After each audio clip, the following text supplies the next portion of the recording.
gotta be against the law to look this damn good. Watch out now. Cause baby, I feel real good and I wish I would. Watch out now. It's gotta be against the law to look Wake up! Yep, it's that time again. Time for Vape AM, brought to you by Vapors1.com. I'm your host, Anthony Ramella. Stay tuned to the end. We have a world premiere of a brand new artist bringing out his first single. So you're going to stay tuned for that at the end of the video. So I'm going to go through some other stuff today, but stay tuned for that at the end.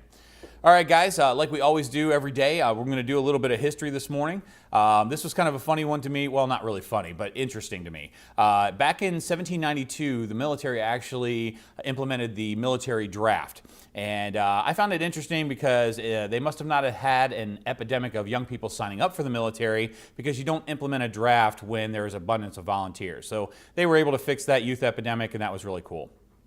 So we got some birthdays today. Actually, one of my favorite bands, and has been my favorite band since I was a teenager, is Van Halen. And actually, Alex Van Halen's birthday is today. One of the greatest drummers in the history. You know, you guys can argue with me. There's a couple other ones that are in my top 10, but Alex is definitely up there towards the top. So happy birthday. Another one, I've been a Pittsburgh Steelers fan since I was a kid, and Bill Cowher's birthday is today. So happy birthday, Bill Cowher. Probably one of the best coaches for the Steelers and a big part of my life for a long time. And then just one last one. I found it kind of interesting. I did watch Little House on the Prairie when I was a kid, and Melissa Gilbert's birthday is today. So happy birthday to the three of you guys. I hope you're having a fantastic day. All right. Well, guys, today in the Wake and Vape news, I'm only going to do one story today because, to be honest with you, there's a lot to talk about. I'm a little disappointed with Rolling Stone today, to be honest with you. So I read this yesterday, and basically I just wiped everything else off my plate and said, okay, we are going to concentrate on this. Now, those of you that don't know, Rolling Stone is a music magazine that gets put out. And back in the day, it was about music and things like that. Today, I think it's probably a little bit more political, but you can make that decision for yourselves. But they did a story about vaping, sort of. Basically what the deal is there's a lawsuit going on. So I'm going to read a little bit more today because I did put a lot in here about this, because I want to break some myths and some lies that they're streaming across the media. And this article is a perfect example of some of those situations, all right? So to be honest with you, this is probably one of the worst articles that I've ever read combined. It is poorly written. The facts are just horrible. And to be honest, I laughed at first. I thought some of this was actually a joke. So the title of the article is Juul faces class action lawsuit for allegedly marketing vapes to teens. Okay, that's a pretty, catchy kind of title. I wish that's actually what the article was about. That would actually be cool. The person that wrote this, I just have initials here. It's E.G. Dixon is the name of the person that wrote this. I don't know if that's a he or a she, but I would probably keep my identity secret if I was them. So basically the deal is a 15-year-old girl from Sarasota, Florida and her family are filing a class action lawsuit against Juul Labs and tobacco company Altera Group because of how much they own of Juul. And allegedly they are wow, I cannot talk this morning. Allegedly, they are trying to get teenagers hooked on products using deceptive marketing tactics. All right, this has been something that's always been out there. My concern about this is just because marketing is cool or the people that are pretty doesn't mean you don't need to discipline your kids about the dangers of using alcohol and tobacco products. Okay, that is a parent's responsibility, not an advertiser's responsibility. All right. So the lawsuit basically, it lists the family as the plaintiffs as well as those similarly situated. I'm not sure what that means. I don't know if that means that if they win the case that other people can latch on and grab some of the money with them, and if they don't win the case then they're just kind of off the hook. I really have no idea what that means. All right, so the family is accusing the manufacturers of Juul of racketeering, okay? So what is racketeering? All right, racketeering refers to crimes committed through extortion or coercion. A racketeer attempts to obtain money or property from another person, usually through intimidation or force. That term typically is associated with organized crime. What part of advertising on TV is intimidation or force? Were they forcing her to do this? But okay, I'm going to keep going with this because this story is kind of long. So the family's seeking damages on behalf of themselves and potentially other anonymous plaintiffs. Well, that's cool. I want to be part of that if that happens. I want to be an anonymous plaintiff if you guys actually make money on this. I'm just totally kidding, by the way. The suit claims that Juul knew that Juul cigarettes were not safe for non-smokers and posed a risk of aggravating addiction in those already addicted to cigarettes. Nope. Neither one of those things are true. Number one, why would Juul be concerned about the effects to non-smokers? Their whole product is designed around getting people to stop smoking. People that don't smoke should not start using a Juul. That's not the point of the product, okay? Just so we're clear about all of that, all right? And also the other thing is that posed a risk basically to aggravate addiction.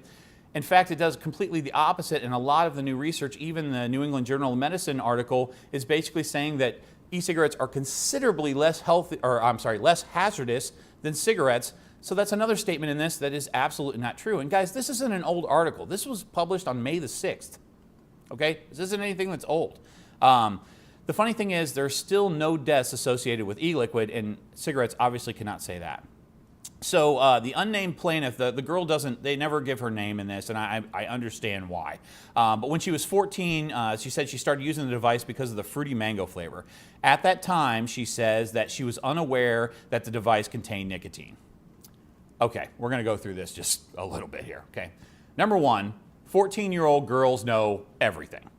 All right, so to say that she didn't know it didn't have nicotine, I'm really having a hard time believing that. Number two, does she not have a smartphone? I mean, every 14-year-old girl that I know right now has a smartphone, and it would take all of, does Juul contain any dangerous products, or does Juul contain nicotine, or what is in Juul? Those questions would be easy to answer, and it would not take you much time at all. The other thing is, how did she get her first Juul? Did she drive all the way to Juul headquarters, walked in the door and says, yes, I'm 14 and I'd like to have a Juul, and I know you guys want to hook teenagers, so would you please give me one? You know that didn't happen. You know that there's no way that happened, all right? Why is Juul responsible for that? The other thing is, how was she getting her Juul products even after the first one? So let's say a friend of hers like, hey, try this. Oh, that was really good. I like that mango flavor. Where can I get some more? I mean, was she like saying, hey, Mom, can you pick me up some Juul pods while you're at the store because I'm out again? I mean, there has to be, she knew that she was hiding this from her parents, okay? Absolutely true. And anybody that says different, I really don't believe.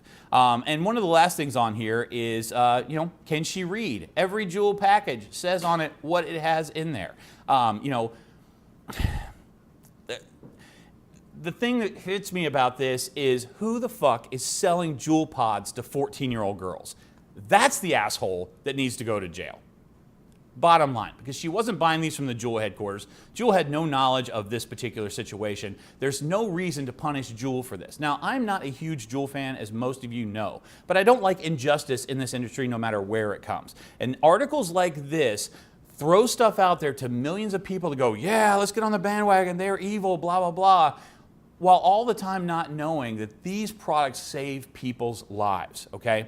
So the article goes on to say, a year later, she was addicted to the device and suffers from seizures, a rare potential side effect of nicotine addiction, okay? The year thing bothers me because if her parents are part of this lawsuit, they should have known. You know, if she was hiding this from them for a year, that is not Juul's problem. That is you not taking an interest in your kids. That is you not providing education to them for them to know that this is the wrong thing for them to be doing at 14, for crying out loud.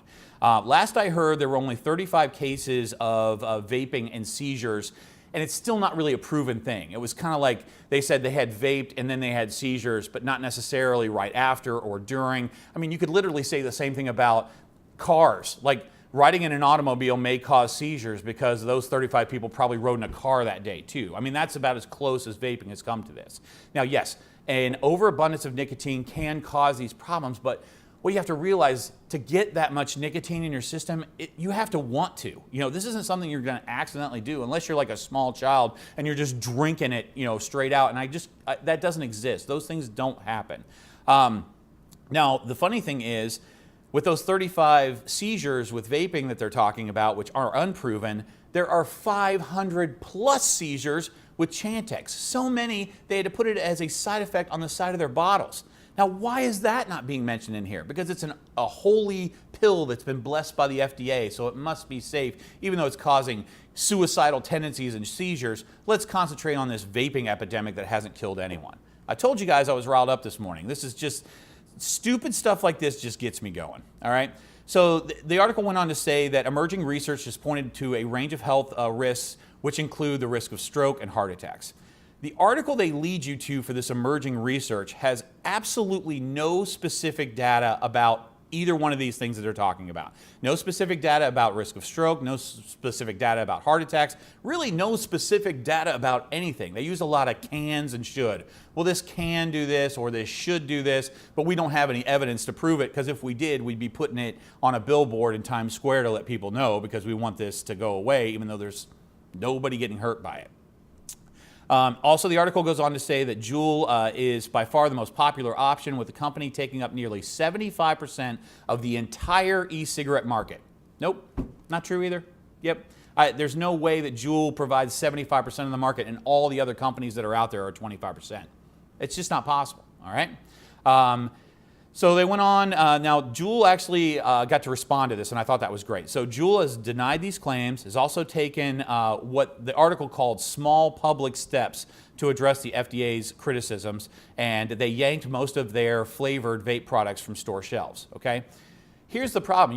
You're talking against yourself in this article. How can you control 75% of a multi-billion-dollar market, and then you take away fruity flavor pods, which are the most popular thing you sell, and then you guys call that a small step? Which is it?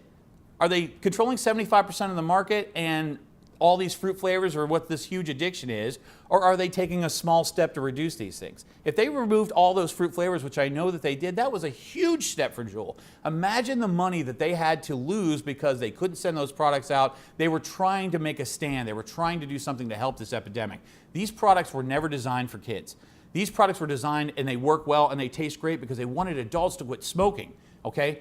480,000 people die every year in the United States from smoking cigarettes. 6 million people die across the earth every year from smoking cigarettes. Juul was trying to do something to help, and this has been demonized, and I think it is just wrong, wrong, wrong. And it's stuff like this that drives me absolutely crazy. All right, so Juul did have a chance, like I said, to respond to this. So they are committed to eliminating combustible cigarettes, which is the #1 cause of preventable death in the world. That's what Juul said. Now, I've got a little bit here to kind of wrap all this up. Our beer commercials, cool. They can be. They're funny. They're entertaining. If your underage child was an alcoholic, would you sue Budweiser? You know, I don't think so. What if they just didn't know there was alcohol in it? Would that be an excuse you would accept? Probably not. All right. I've never seen a teen movie ever that didn't have somebody, you know, drinking and partying, but I've never seen a teen movie where they all got together and Juuled. Okay? That's the bottom line. All right, I got to get out of here, guys. I know this was a little bit long today, but I wanted you to see the fire a little bit this morning because this kind of stuff is just, it drives me crazy. All right? Stop smoking or you're going to die. Remember, I vape and I vote.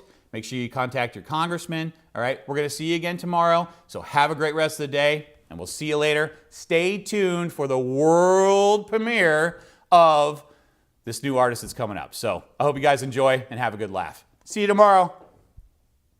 And for all you smokers that don't know, check it out. Pick up the phone, hit the mic. Vapers1.com is the site. They got what you need to make the switch. You're never gonna find a better site than this. They got mods, they got coils, and the liquid low-down. Vapers1.com is the best around. Spend $35 and your shipping's free. Vapers1.com, we got all you need. So just click, quit, done. Vapers1.com.